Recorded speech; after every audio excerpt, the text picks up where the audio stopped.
आइए देखते हैं मध्य प्रदेश की दोपहर की बड़ी खबरें। पीएम किसान की तरह इस राज्य के किसानों को नहीं मिली 14वीं किस्त। जानिए कब मिलेंगे 4,000 रुपए। आपको बता दें, देश के किसानों की आर्थिक स्थिति बेहतर करने के मकसद से केंद्र सरकार और राज्य सरकारों की ओर से कई योजनाएं चलाई जा रही हैं। इसके लिए केंद्र सरकार की ओर से पीएम किसान सम्मान निधि योजना चलाई जा रही है। ऐसे ही मध्य प्रदेश सरकार ने मुख्यमंत्री किसान कल्याण योजना चला रही है। इस योजना के जरिए अब तक मध्य प्रदेश में किसानों को 13 किस्तों में फायदा मिल चुका है। राज्य के किसान अब 14वीं किस्त का बेसब्री से इंतजार कर रहे हैं। दरअसल मध्य प्रदेश सरकार की ओर से राज्य के किसानों की आर्थिक मदद करने के लिए मुख्यमंत्री किसान कल्याण योजना चलाई जा रही है। इस योजना के तहत किसानों को सालाना 6,000 रुपए की आर्थिक मदद की जाती है। यह राशि भी किसानों के खाते में 3 किस्तों के जरिए ट्रांसफर की जाती है, यानी हर किस्त में किसानों को 2,000 रुपए की आर्थिक सहायता मुहैया कराई जाती है। किसानों को जल्द मिल सकते हैं 4,000 रुपए। पीएम किसान सम्मान निधि की 22वीं किस्त किसानों के खाते में आ गई है। वहीं मध्य प्रदेश में मुख्यमंत्री किसान कल्याण योजना की 14वीं किस्त अब तक खाते में नहीं आई है। कहा जा रहा है कि मुख्यमंत्री किसान कल्याण योजना का 15वीं किस्त का भी समय नजदीक आ रहा है। ऐसे में कई मीडिया रिपोर्ट्स में कहा गया है कि शायद राज्य सरकार 14वीं और 15वीं किस्त के पैसे एक साथ ट्रांसफर करे। अगर ऐसा होता है तो किसानों के अकाउंट में एक साथ 4,000 रुपए आएंगे। हालांकि अभी तक मुख्यमंत्री किसान कल्याण योजना की किस्त के बारे में कोई आधिकारिक जानकारी सामने नहीं आई है। अगस्त 2025 के बाद से ही नहीं आया पैसा। मुख्यमंत्री किसान कल्याण योजना की 13वीं किस्त पिछले साल अगस्त में जारी की गई थी।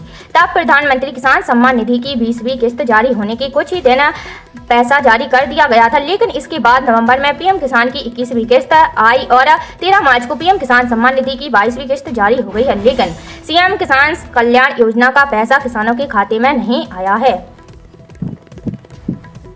मानसून इस बार जल्दी मध्य प्रदेश में 12 जून तक एंट्री कर सकता है। आपको बता दें, भीषण गर्मी से तप रहे मध्य प्रदेश के लिए राहत की खबर है। मौसम विज्ञान विभाग के अनुसार इस बार मानसून सामान्य से पहले आगे बढ़ सकता है और 12 जून तक प्रदेश में प्रवेश करने की संभावना है। आमतौर पर मानसून 10 से 15 जून के बीच यहां पहुंचता है। वहीं मानसून के 26 मई के आसपास केरल पहुंचने के संकेत हैं, जबकि सामान्य तौर पर इसकी एंट्री 1 जून को होती है। इस बीच प्रदेश में फिलहाल गर्मी का असर लगातार बढ़ रहा है। शुक्रवार को खंडवा में 45.1 डिग्री के साथ सबसे गर्म रहा। भोपाल में रात का तापमान 29.8 डिग्री दर्ज किया गया, जो इस सीजन की दूसरी सबसे गर्म रात रही।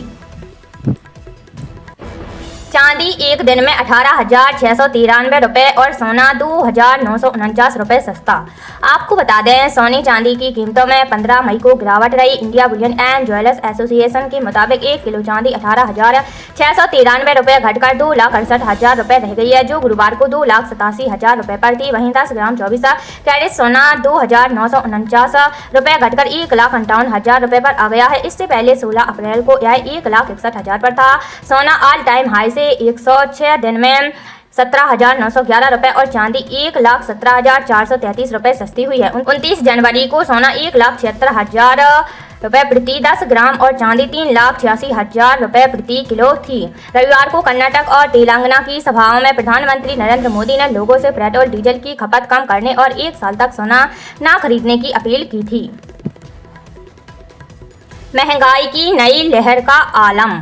आपको बता दें, महंगाई की नई लहर के लिए तैयार रहिए। पहले सोना, फिर दूध और अब पेट्रोल डीजल महंगे हो गए हैं। ये सब 48 घंटे के अंदर हुआ। 3 रुपए बढ़ोतरी के साथ ही देश में पेट्रोल डीजल 4 साल के सबसे महंगे स्तर पर पहुंच गया है। इससे महंगाई बढ़ने की आशंका है।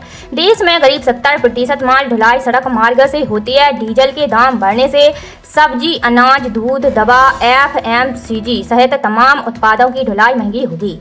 अर्थशास्त्रियों ने चेताया है कि इसका असर अगले कुछ दिनों में कीमतों में दिख सकता है। खास तौर पर खाद्य महंगाई में ज्यादा असर दिख सकता है। All India transport welfare association के संयुक्त सचिव सुनील अग्रवाल ने ढुलाई लागत 3% तक बढ़ाने का अनुमान जताया। पश्चिमी एशिया में जारी संकट का असर देश के महंगाई के आंकड़ों में पहले ही दिखने लगा है। अप्रैल में खुदरा महंगाई मार्च के 3.40% से बढ़कर 3.48% हो गई है। थोक महंगाई भी मार्च के 3.86% से बढ़कर अप्रैल में 8.3% पर पहुंच गई है।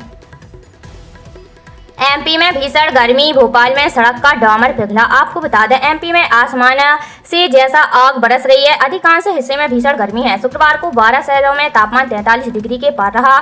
खंडवा में सबसे ज्यादा 45.1 डिग्री सेल्सियस पहुंच गया है। वहीं भोपाल में सड़क का डामर पिघल गया है। शनिवार को 37 जिलों में हीट वेव का अलर्ट है, जबकि इंदौर, उज्जैन, मंडला में बार में नाइट यानी रात का तापमान अधिक रहेगा। मौसम केंद्र के अनुसार शनिवार को इंदौर, उज्जैन, रतलाम, धार, देवास में तीव्र लू का ऑरेंज अलर्ट है। भोपाल, ग्वालियर, श्योपुर, मुरैना, भिंड, दतिया, शिवपुरी, गुना, अशोकनगर, विदिशा, रायसेन, नर्मदापुरम, हारदा, बुरहानपुर, खंडवा, खरगोन, बड़वानी, सीहोर, शाजापुर, राजगढ़, आगर मालवा, नीमच, मंदसौर, झाबुआ, अलीराजपुर, निवाड़ी, टीकमगढ़, छतरपुर, पन्ना, सागर, दमोह, मंडला में लू चलेगी। 11,54,000 किसानों से 80,90,000 मीट्रिक टन गेहूं का हुआ उपार्जन।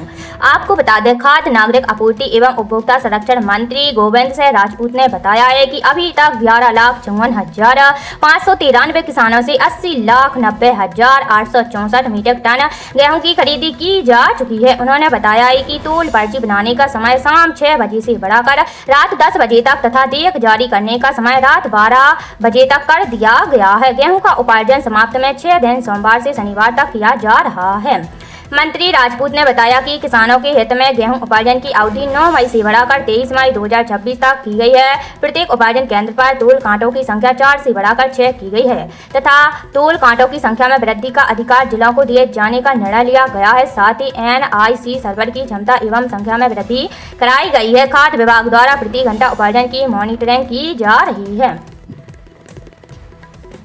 मोदी 9 साल बाद नीदरलैंड पहुंची।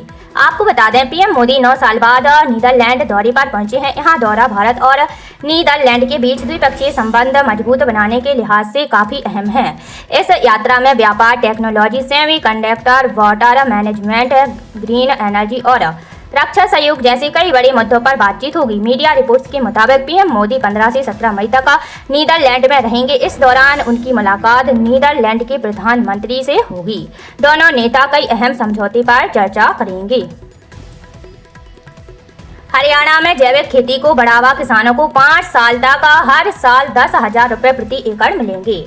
आपको बता दें, हरियाणा सरकार ने किसानों को प्राकृतिक और जैविक खेती की ओर बढ़ाने के लिए एक बड़ी योजना शुरू की है। इस योजना के तहत जो किसान केमिकल खाद और कीटनाशकों को छोड़कर जैविक खेती अपनाएंगे, उन्हें अगले 5 साल तक हर साल प्रति एकड़ 10,000 रुपये की सब्सिडी दी जाएगी। राज्य के कृषि एवं किसान कल्याण मंत्री श्याम सिंह राणा ने बताया कि इस पहल का मुख्य उद्देश्य किसानों की आय बढ़ाना, मिट्टी की सेहत सुधारना और रासायनिक खादों के अत्यधिक उपयोग को कम करना है। उन्होंने कहा कि सरकार खेती को टिकाऊ और लाभकारी बनाने के लिए लगातार काम कर रही है।